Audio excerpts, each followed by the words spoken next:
Ongi etorriak, arratsaldeon, bienvenidos, bienvenidas a esta charla que vamos a tener hoy aquí en Marienea, en la Casa de las Mujeres. Estoy muy contenta de poder veros a todas aquí en directo, en presencial. Le decía hace un momento a nuestra ponente que a continuación pasaré a saludar que, bueno, pues la pandemia nos ha hecho buscarnos la vida, como nos pasa a las mujeres siempre, ¿verdad? Buscarnos la vida para poder hacer las cosas de otra manera y poder llegar a todas, pero que lo presencial nunca va a poder ser sustituido por otra cosa, ¿no?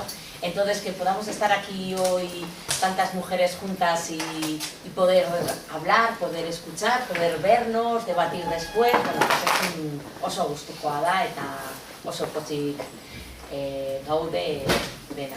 Bueno, os voy a presentar a nuestra ponente.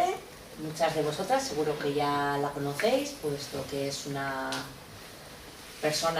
mujer que ya ha estado con nosotros a lo largo de la andadura de esta casa, estuvo en su inauguración, aquí con nosotros, nos acompañó, es Miren Jona, es doctora en Historia Contemporánea por la UPV, es además también directora de Ahoa-Ahozko Historiaren Archivoa, el archivo de la memoria, y cuenta con una amplia trayectoria en publicaciones de relevancia y en proyectos de investigación en torno a la memoria, que es de lo que hoy esta tarde nos va a hablar aquí en Marienea.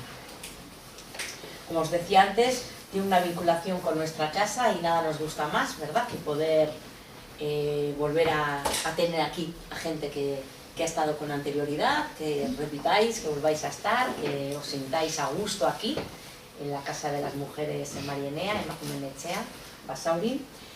Y solamente un par de palabritas por mi parte, porque, bueno, desde la parte política del área de igualdad del Ayuntamiento de Basauri, sí quería comentaros a todas que estáis aquí, algunas de vosotras sois parte activa de ello, y es que esta charla la tenemos enmarcada dentro de lo que es el 25 de noviembre y el mes completo de noviembre en el que conmemoramos el Día Internacional contra la Violencia hacia las Mujeres, y de lo que nos va a hablar Miren Jona es precisamente de los lugares de la memoria del feminismo.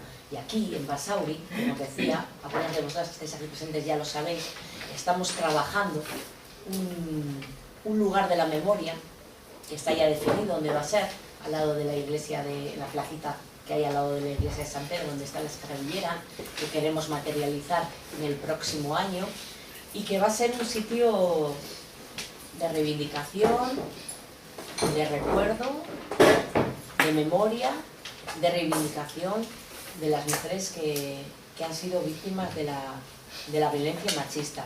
Es un proyecto que estamos cuidando y estamos trabajando con mucho cariño desde el área, tanto desde la parte política como desde la parte técnica, en absoluta colaboración además con el movimiento feminista del municipio de Basauri. Y creo que lo que hoy vamos a escuchar, esta tarde, nos va a servir, bueno, pues para ver si estamos yendo en la dirección correcta, ¿verdad?, en ese trabajo que estamos haciendo para vincular una zona concreta del municipio como lugar de la memoria, un sitio que queremos que sea reconocible y reconocido por todas, tanto desde un punto de vista institucional como también por parte del movimiento feminista y al final del conjunto de la ciudadanía. Y creo que igual pueden dársenos ahora unas claves y ver efectivamente, comprobar que vamos por el sitio correcto.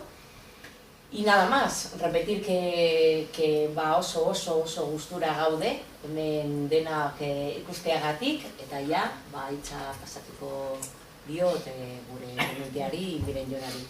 Vale, eskerrik asko zuen hitzagatik.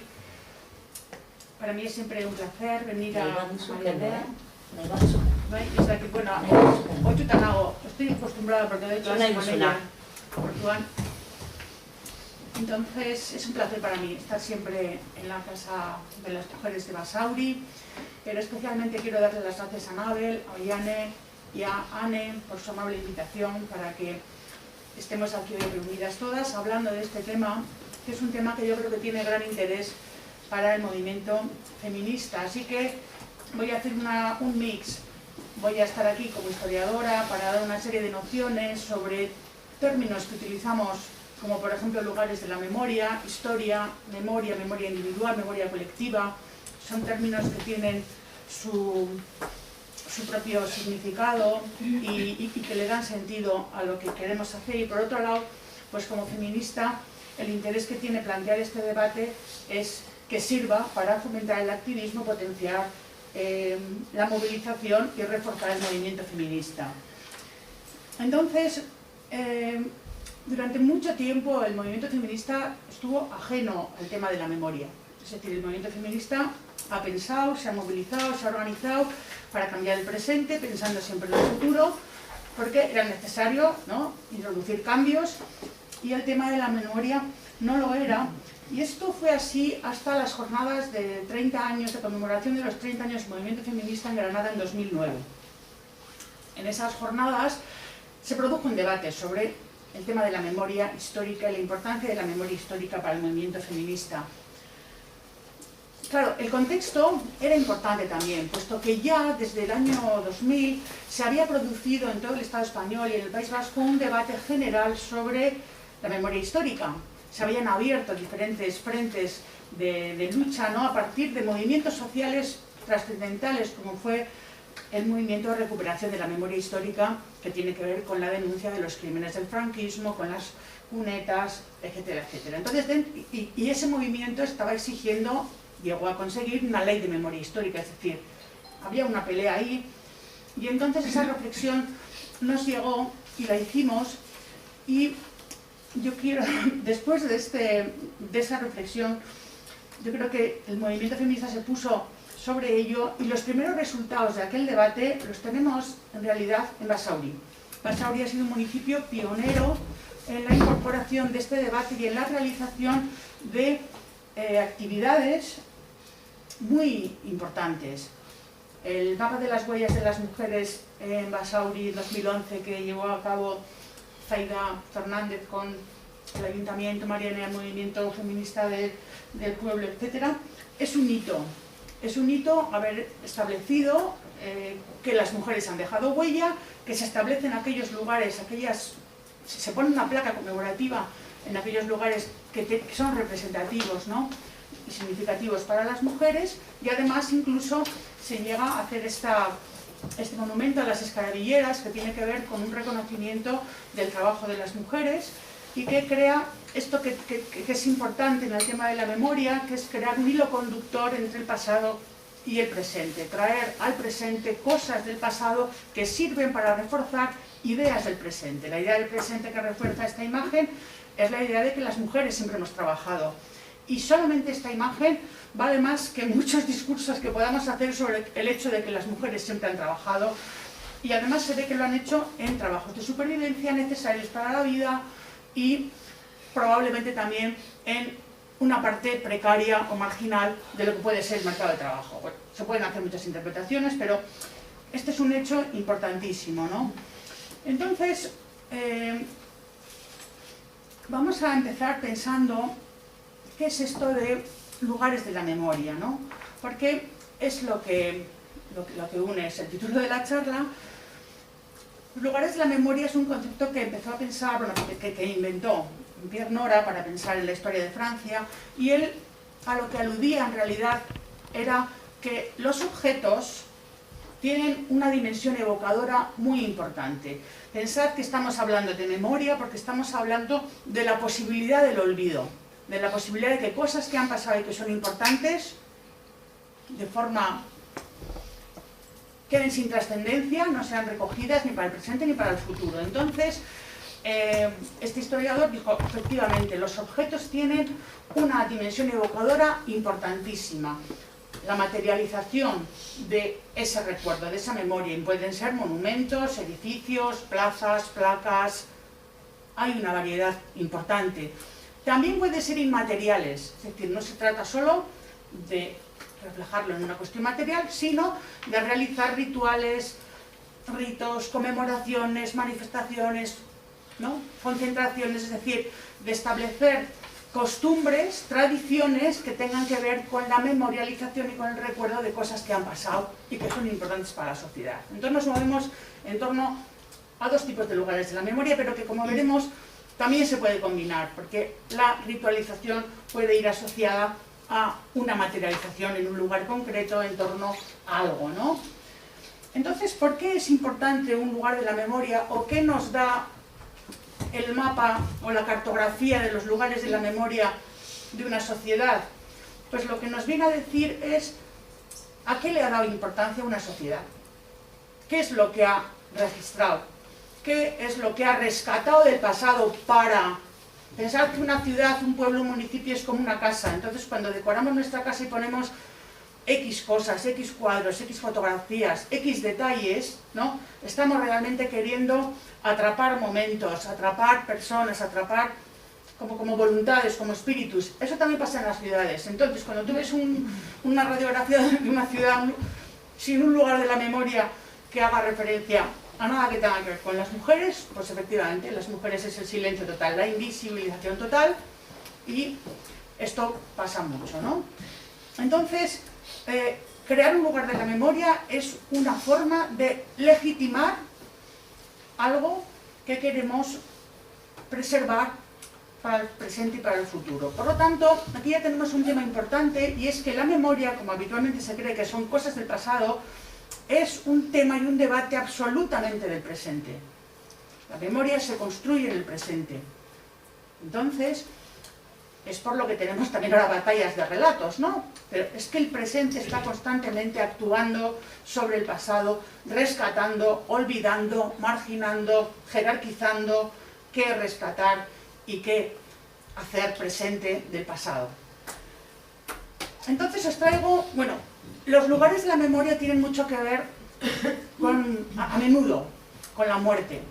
O sea, la muerte, la sangre, la violencia deja una huella especial en la experiencia humana, y muchas de las cosas que se tratan de recordar y de no olvidar tienen que ver con victimización de seres humanos importantes. Os traigo una serie de ejemplos para que veáis qué cosas se han hecho y qué cosas se pueden hacer, ¿no? Por ejemplo, cuando en Berlín se plantearon que era necesario recordar el vacío que había dejado en la ciudad la desaparición de 150.000 personas, ¿no?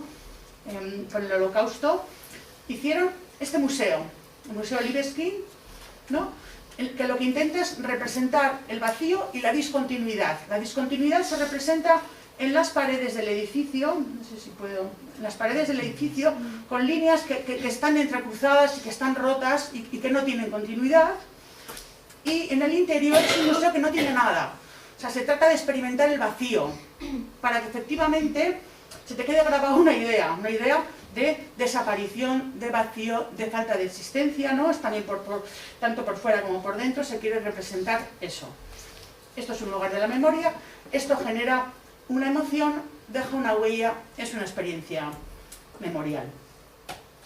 Por ejemplo, este monumento es a las víctimas del 11M, está en Atocha, seguramente que lo habéis visto, en la rotonda de Atocha, en Madrid, y exteriormente es un monumento muy humilde, es como una lata, ya veis, es una lata, pero está pensado en realidad para crear esa experiencia emocional. La experiencia emocional se tiene dentro, porque a este monumento se accede por la estación de Atocha y llegas a este salón donde el cono metálico tiene escritas todas las palabras y las frases que la gente dejó en el momento del acontecimiento, y a la vez tú accedes a esta sala donde tienes un momento para la elaboración del duelo. Es decir, cuando estamos hablando de víctimas, cuando estamos hablando de trabajos de memoria, tiene que ver con cosas que cuesta digerir, ¿no? Y entonces este es un espacio un poco zen, ¿no? Donde tú llegas, donde puedes ir a la luz a ver y a sentirte acompañado por las personas que dejaron sus mensajes, y a la vez tener ahí un espacio de paz o de reposo, etcétera, ¿no? Otro lugar de la memoria interesante es la huella del Gudari, que está ahí en Archanda, ¿no? Y que es un espacio que recuerda o sea, la victoria franquista, el fin del cinturón de hierro, ¿no? Y la entrada de las tropas franquistas en Bilbao. Y entonces todos los 17 de junio, cuando se produjo ese momento, es un lugar de la memoria para eso. Es grande y entonces permite que la gente se se reúna dentro de la propia huella. Se ve desde todo Bilbao, desde abajo, porque tiene una altura y un color, y entonces puede permanentemente recordar la idea de que aquí hay un límite, una frontera, algo que recordar. Este, por ejemplo, es Sartaguda, el parque de Sartaguda, que está hecho por la Asociación de Familiares de Fusilados de Navarra. Entonces, como veis, este es un paredón de fusilamiento. Aquí no se ve muy bien, pero hay personas grabadas, una más, en fin.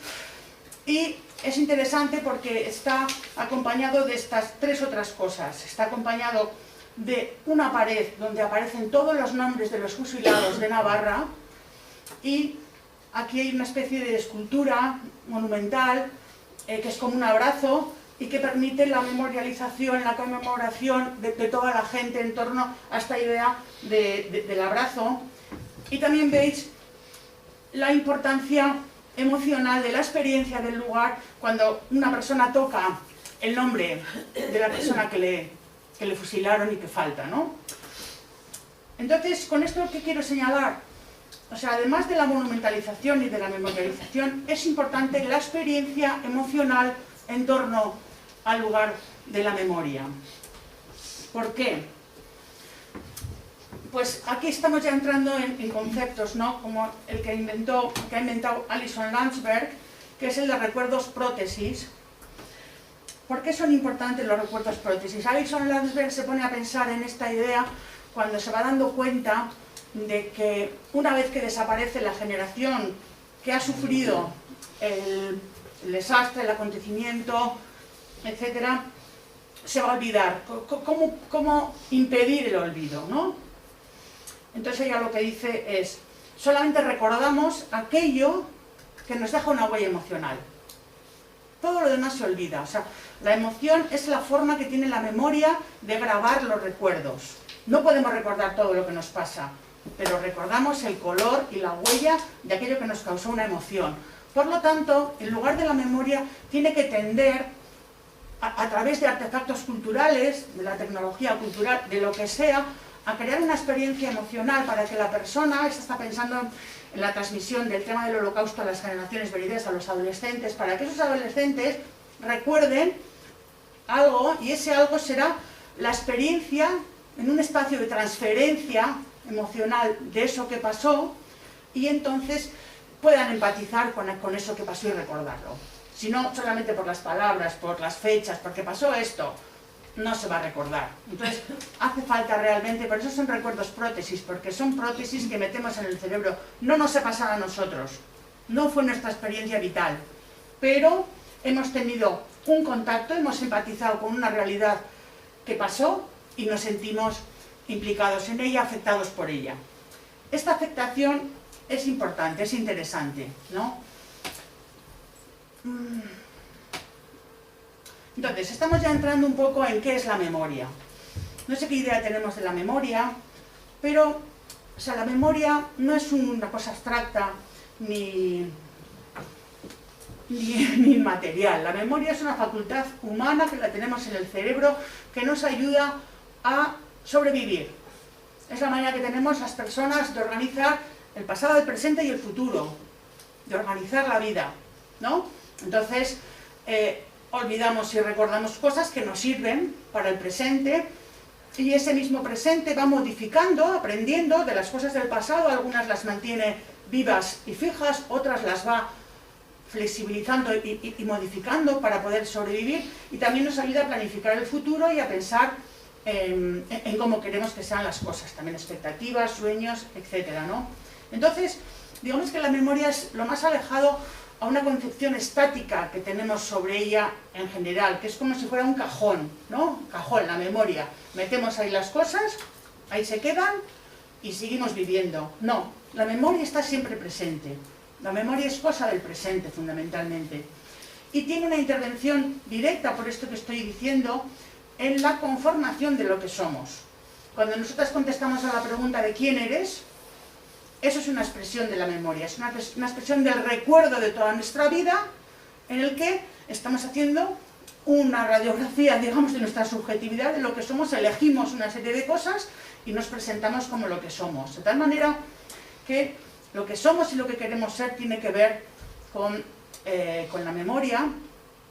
Otros dos elementos que manejamos mucho es memoria individual y memoria social, memoria colectiva.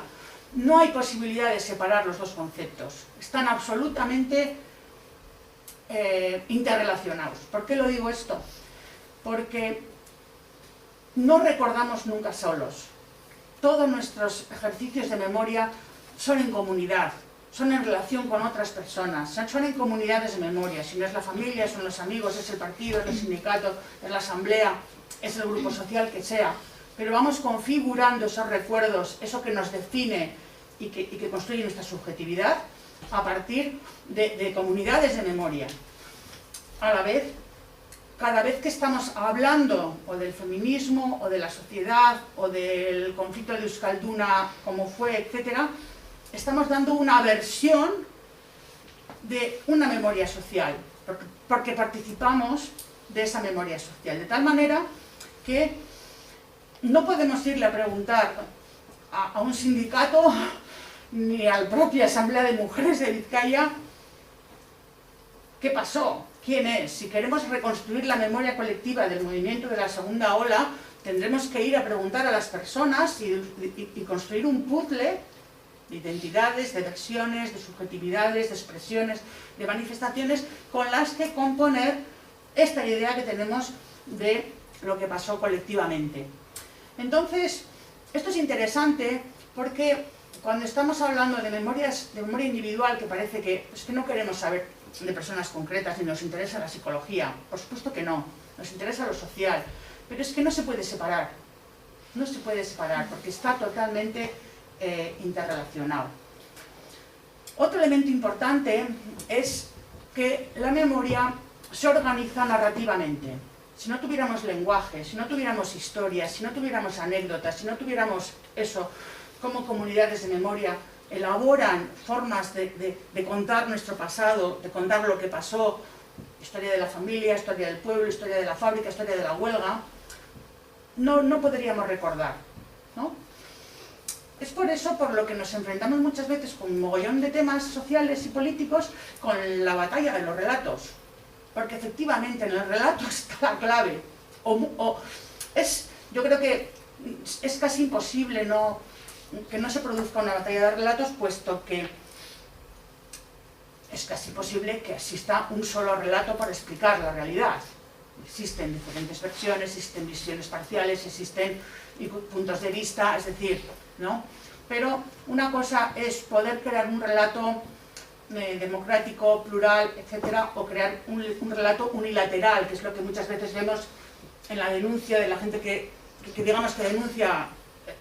Se está creando un relato, ¿no? Hay que crear más relatos, o por lo menos que el relato tenga versiones de contrarrelato o de contrahistorias, ¿no? Aquí pensar que estamos hablando de la historia. La historia oficial se construye como un relato unilateral, la historia de los pueblos, de las naciones, en fin, de la política oficial, y entonces digamos que todas estas ideas sobre la memoria tienen que ver con la necesidad de denunciar ese relato único y de establecer contramemorias para poder neutralizar ese peso del relato único, ¿no? Vamos a ver si entendemos, o si consigo explicarme, la diferencia entre memoria colectiva y memoria histórica, que muchas veces utilizamos como indistintamente, ¿no? Memoria colectiva, tal y como lo estoy explicando, que no hay prácticamente separación entre memoria individual y memoria social porque están interrelacionadas. Hallbach dice: la memoria colectiva es patrimonio de grupos no extinguidos socialmente. O sea, de la misma manera que la memoria y los recuerdos a las personas individuales nos sirven para la supervivencia, la memoria colectiva también sirve para la supervivencia del grupo. Se transmite oralmente.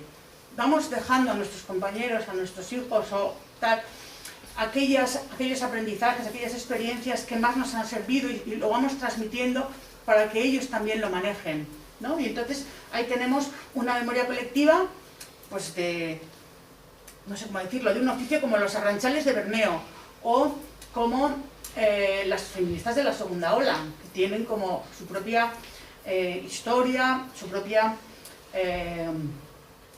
puntos de vista, etcétera. Esa transmisión de sabiduría que sirve para el activismo, para la movilización, para tirar para adelante en definitiva. ¿Cuál es la virtud de la memoria colectiva? Es precisamente su flexibilidad, su versatilidad, que puede cambiar, porque sirve para la vida. Entonces, si hace falta cambiarla, se cambia, como hacemos también con la memoria individual. Si este recuerdo lo tengo que olvidar, lo olvido. Si lo tengo que enterrar, lo entierro. Si lo tengo que rescatar, lo rescato, ¿no? Pero ¿qué pasa cuando desaparece el grupo social, la vida que le da, sobre la que se sostiene esa memoria colectiva? Que se pierde. Que no nos enteramos, que ha desaparecido el grupo social, que ha desaparecido su sabiduría, que ha desaparecido esa comunidad de memoria, que ha desaparecido su patrimonio, su legado, todo. Entonces, ¿para qué sirve la memoria histórica? ¿Para qué se inventa la memoria histórica? ¿Para qué se inventa la historia? Pues precisamente para fijar, para rescatar, para que esa debilidad, que os he dicho antes, debilidad, pero que en realidad es una virtud de flexibilidad, claro, lo que tiene la memoria colectiva es que desaparece. Entonces viene la memoria histórica a rescatar en forma de medios, soportes. En general ha funcionado el relato, escribir historia, escribir, recordar, ¿no? Pero la memoria histórica tiene que ver con grupos sociales desaparecidos o que estén en trance de desaparición. O preparar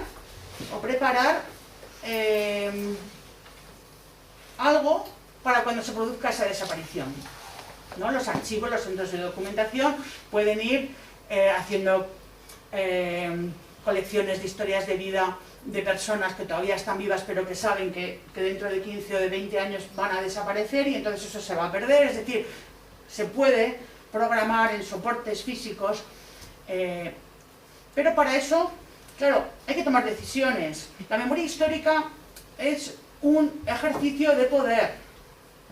Se ejerce el poder desde la academia, se ejerce el poder desde los archivos, desde los lugares donde se toman las decisiones de qué se guarda, de qué merece la pena rescatar y guardar, de qué no importa que se pierda y de aquí no ha pasado nada. Entonces, hay que actuar. Este fue un poco el debate que tuvimos en Granada, en la idea de que había que actuar en este territorio que no lo estábamos manejando, porque sí merecía la pena crear soportes físicos, crear rituales, pensar en ello para, digamos, rescatar la memoria de nuestro activismo. Entonces, así surgió, bueno, veis que este monumento a Clara Campoamor, que está en San Sebastián, ¿verdad? Hecho a Clara Campoamor, es de 2011, yo también creo que forma parte del calor de este debate, en cierto modo. Y, claro, es un monumento fundamental, porque nos crea el hilo de continuidad entre un pasado remoto del feminismo de la primera ola, que las feministas de los 70, cuando empezamos con nuestro activismo, ni siquiera sabíamos que había habido otras mujeres antes que nosotras, también habían luchado por sus derechos, que habían salido a la calle, que se habían movilizado. No lo sabíamos, estaba totalmente fuera de... ¿olvidado? ¿Se dice? Olvidado. Entonces, este monumento es muy importante, no solo porque es un reconocimiento a ella, que es una mujer con un mérito increíble, que luchó por el voto, que por ello fue condenada por su partido, por los partidos republicanos, que sufrió el exilio después de la guerra en solitario, porque todo el mundo, digamos, la estigmatizó por haber peleado por el voto de las mujeres. Incluso Franco no le dejó volver jamás porque había sido la mujer que había defendido el voto a las mujeres. Quiero decir que es un reconocimiento a ella, pero sobre todo a nosotras nos sirve porque de repente tenemos un punto en el pasado que nos da fuerza, que nos moviliza y que nos dice que efectivamente las luchas de las mujeres tienen una historia, tienen victorias y nosotras nos sentimos parte de ese hilo conductor. El 8 de marzo, ¿por qué tendría importancia un lugar de la memoria en torno al 8 de marzo? Pues porque ese ritual que es inmaterial todavía, ¿no? es el que nos sirve para manifestarnos, es el que nos sirve para congregarnos y es el que nos ha dado fuerza de movilización desde 1907, depende de a qué ritual nos acojamos, ¿no? Si aquí, por ejemplo, funciona el tema de la sangre, el tema de la tragedia, ¿no? Que sabéis que se conmemora un incendio en una fábrica, una huelga de mujeres, etcétera, ¿no? Se une con 1917, que es el comienzo de la Revolución Rusa, y ese hilo conductor de que sea el 8 de marzo, a una luchas obreras, se pierde, en los años 60 lo recogen los feminismos de los años 60, que son otros feminismos diferentes, y lo recuperan hasta que el 75 se recupera como año oficial, etcétera. O sea, es una fecha súper trascendental y que se creen lugares de la memoria para esta fecha es importante para nosotras como movimiento feminista, pero una vez que se ha creado el lugar de la memoria, es todavía más trascendental, porque los lugares de la memoria ya públicos, oficiales, en un lugar público, pasan a ser de todos. Y entonces hay como una obligación de reconocimiento de ese hecho, porque ya es importante para todos, ¿no? Como reconocemos al alcalde tal, o a José Antonio Aguirre en la calle tal, es decir, eso es importante y es un patrimonio común de todos. El 8 de marzo pasaría a ser un patrimonio común de todos, en la medida en que se memorializa, en que se homenajea, en que tiene un lugar y un espacio importante en nuestros pueblos. Hermoa también recogió esta idea y fijaros, en 2014 hicieron la plaza del 8 de marzo y el paseo de la igualdad. El Bertinta es un paseo de Lecua y veis hasta qué punto, o sea, el lugar refuerza el ritual, refuerza la manifestación. Se va allí a hacer precisamente para lo que había surgido el 8 de marzo, que es crear movilización, crear concentración, unión, conmemorar un pasado, un presente, la lucha, ¿no? Entonces, otro tema que sería súper importante es el tema del derecho al aborto, porque es, de la misma manera que en el caso de Clara Campoamor y la primera ola del feminismo, el voto, el sufragio y los derechos civiles vertebraron ese movimiento, las luchas de esas mujeres.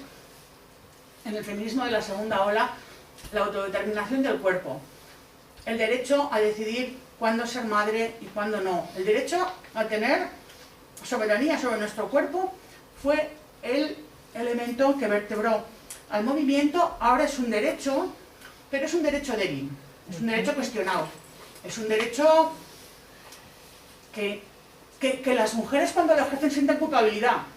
¿Desde cuándo un derecho se ejerce con culpabilidad si es un derecho? Se tendría que ejercer con libertad. Es decir, hay un problema aquí y entonces un lugar de la memoria en torno a esta pelea tan fundamental reforzaría el propio derecho, la libertad de las mujeres, la importancia de la autodeterminación del cuerpo, reforzaría a las mujeres que hoy en día abortan para que no lo hagan con culpabilidad, en fin. Sería también muy importante. En el caso de Basauri hay una placa, dentro de las huellas de las mujeres de Basauri hay una placa, y entonces este año, en el 2019, no sé si conocéis esto, pero es muy bonito y muy interesante. Isabel Cadenas, que es de Basauri, hizo este podcast. Este podcast, el podcast se llama De eso no se habla. Y una placa, sí. También el programa se llama así. Eso, el programa se llama De eso no se habla, y bueno, tenéis ahí esto, pero se encuentra muy fácil. Entonces ella hizo para el 40 aniversario de las 11 mujeres de Basauri todo un podcast súper interesante, que en sí mismo es un lugar también de la memoria, puesto que ya empezamos a vivir mucho virtualmente. Y pasamos horas y horas en internet y navegando y haciendo cosas muy extrañas. Entonces esto realmente es un tema importante para trabajar. Otro tema fundamental, como el 8 de marzo, es el 25 de noviembre. El 25 de noviembre sabéis que se celebra desde 1999, porque Naciones Unidas también lo dedica al Día contra la Violencia de las Mujeres, en homenaje al asesinato de estas tres hermanas en la dictadura de Trujillo en 1960, ¿no? Bien, entonces, ¿qué aportaría un lugar de la memoria? pues seguimos dentro de la movilización, porque sirve para el presente y lo estamos planteando desde un punto de vista feminista, es decir, que hace falta seguir denunciando. O sea, la estética, en el sentido del contenido o de lo que queremos potenciar, es el mismo que el del 8 de marzo, es la movilización, es las mujeres luchando por sus derechos, pero ciertamente, en este caso, digamos que tendría más virtualidades. Por ejemplo, una muy importante es el hecho de que hace falta dar cobertura a las víctimas de la violencia, algo que en la propia lucha de vale, no te calles, ninguna más sin respuesta, no es suficiente. No es suficiente. Pensad que, bueno, si asistimos a un goteo, creo que ahora estamos por 37 este año, el año pasado fueron 41.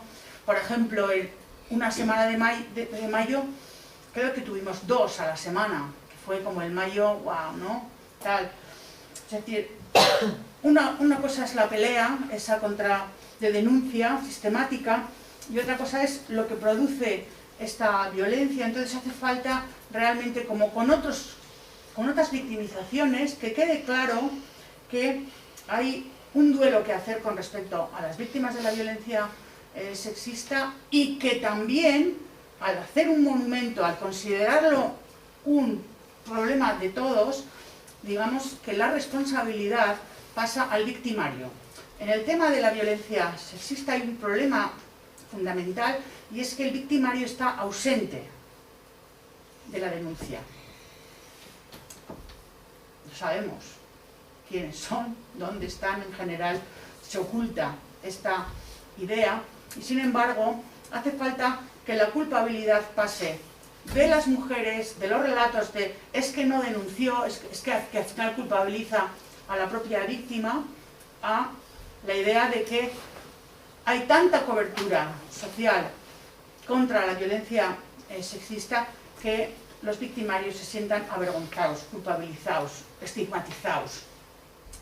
Entonces, un monumento, o sea, un lugar de la memoria que favorezca que cada vez que hay que juntarse, que hay que concentrarse, que hay que hacer este acto de reivindicación, sea el sitio al que todo el mundo sabe que tiene que ir, que allí va a pasar siempre algo, que va a resultar una denuncia permanente de esto que no deja de pasar, es muy importante. Por ejemplo, esto lo hicimos en Bilbao, ¿verdad? También a la vuelta de Granada, pues la Comisión Antiagresiones de la Asamblea se puso a ello, se pidieron firmas, se hizo una campaña muy bonita para pedir una plaza 25 de noviembre, y finalmente se consiguió. Veis ahí que es la plaza que está, según llegáis, a la estación de Feve, ahí encima del Arenal, ¿no? Etcétera. Sin embargo, a ver, para la creación de un lugar de la memoria, y que el lugar de la memoria realmente sirva, y sobre todo que se complemente con la necesaria ritualización y utilización por parte del movimiento social que le ha dado vida, hacen falta diferentes cosas, me parece, y una de ellas es que haya cierta conexión, movimiento social, instituciones, ayuntamiento. Es decir, en este momento, por ejemplo, esto que fue una pelea, esto que fue una lucha, esto que fue una victoria, un logro muy importante, no se está utilizando por parte del movimiento feminista, ¿no? Entonces, cuando hay que juntarse para la denuncia, pues nos juntamos en cualquier sitio, como hemos hecho toda la vida. Digamos que está ajeno. Entonces, hombre, no está nada mal que haya una placa en Bilbao que conmemore esto, pero no hace la función que tiene que hacer para que se refuerce la idea de memorialización, ¿no? Porque esto sería lo bonito, ¿no? Que cada vez que hay que juntarse, se lleva la pancarta, se hace la concentración allí, se parte de allí, se vuelve allí, y esto le da sentido al lugar de la memoria. Bien, pues esto es para pensar, porque todo esto, como estáis viendo, es proceso, son procesos, ¿no? Entonces pasan cosas, se va para atrás, se va para adelante, lo tenemos ahí, bueno. Otro ejemplo os traigo. Esto es, por ejemplo, una memorialización, lugar de la memoria a las víctimas de la violencia machista, hecho desde arriba sin ninguna colaboración del movimiento social, del movimiento feminista, de opinión de las mujeres, de nada. Entonces es, pues no sé, la idea de este Fernando Clavo y de X que estén, no sé, del ayuntamiento, etcétera, pero al movimiento feminista de Zaragoza le resultó tan profundamente victimizador de la propia víctima que lo que provocó fue una reacción contraria. Se denunció este lugar de la memoria, ¿no?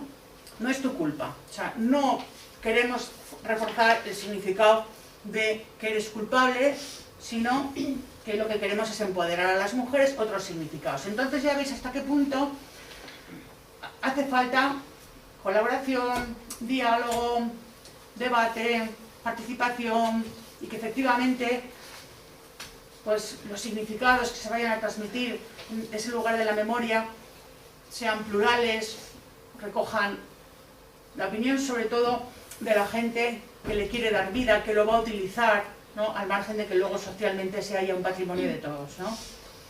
Se me estoy alargando, termino. Aquí tenéis, por ejemplo, otro ejemplo que ha sido este 1 de mayo, un ejemplo extraordinario de colaboración también, pues eso, institucional, de la Diputación de Vizcaya, de la autora Dora Salazar, que se piensa la idea de las jilgueras, y bueno, pues el centro de documentación, Bego está aquí, ¿no? Que bueno, que estamos un poco en la elaboración de eso, de lo que es la colaboración institucional entre unas partes y otras, pero este es un lugar de la memoria extraordinario. Primero por el lugar que ocupa, un lugar de honor en Bilbao, en el Bilbao de detrás, ¿no? de los paseos y de tal. Y por otro lado, porque vuelve a pasar como con las escaravilleras, es decir, absolutamente desmonta desde la primera visión que tienes la idea de que las mujeres no han trabajado. No es que las mujeres no hayan trabajado, es que han trabajado siempre y en los trabajos más duros, en los trabajos más difíciles, y digamos que esta idea que en Vizcaya está tan interiorizada, porque es un país industrial, siderúrgico, el obrero, el sindicato, la clase obrera, todo es masculino, de repente descubrimos que no es así, que el producto del hierro sacado de las minas se arrastró en gabarras a las espaldas de las mujeres. De tal manera que es un beneficio tan importante para la historia, o sea, para el pasado, para el reconocimiento si se puede hablar de la verdad de lo que pasó, que es muy difícil hablar de la verdad de lo que pasó, ¿no? Pero para el tema de fin y acabo, No, tranquila. De la visibilización, que, en fin, que pasen estas cosas es muy importante. Aquí os traigo otro ejemplo, que es por ejemplo una campaña que se ha hecho este año en Cataluña, intentando desagraviar, traer del pasado a las brujas como mujeres que fueron quemadas, maltratadas, acusadas de brujas por el hecho de ser mujeres. Entonces de alguna manera se le da la vuelta al argumento, efectivamente, ¿no? Entonces se pone bajo sospecha la idea de lo que pasó, y una vez más campañas de este estilo, que desde el punto de vista de la historia, historiadores o historiadoras pueden decir está manipulando la historia. Bueno, no sabemos hasta qué punto, pero esa manipulación de la historia sirve para reforzar una idea de que muchas veces las mujeres son acusadas o maltratadas por el hecho de ser mujeres, ¿no? Bien. Entonces, para terminar, ¿de qué estamos hablando? ¿O cuál es el interés de los lugares de la memoria? Existe, o podemos pensarlo como una idea de circuito de la memoria.